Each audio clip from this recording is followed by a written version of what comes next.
Ada penelitian bagaimana caranya ngerebus kodok tapi kodoknya nggak loncat. Nggak usah dicoba di rumah ya. Ini cuma penelitian aja. Bukan penelitian, tes gitu kan ya. Ada orang ngetes bagaimana ngerebus kodok supaya dia nggak loncat.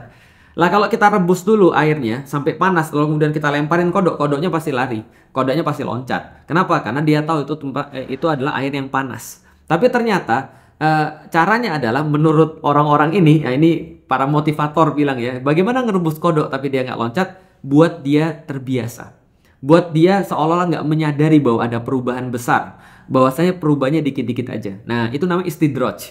Nah, jadi kodoknya ditaruh dulu di air yang dingin, di panci. Nah, dia merasa fine, baik-baik aja. Wah, hidup saya fine-fine aja tuh, kata si kodok gitu kan ya. Hidupku baik-baik aja, nggak ada masalah, kata si kodok. Happy gitu kan ya. Ini dingin, nggak ada problem. Lalu kemudian dihidupin apinya.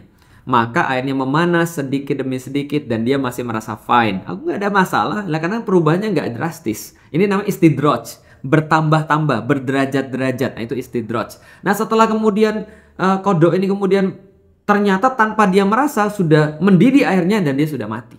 Nah, ini jangan sampai terjadi pada kita istidroj itu. Maka jangan sampai kita merasa nyaman ketika kita melakukan maksiat.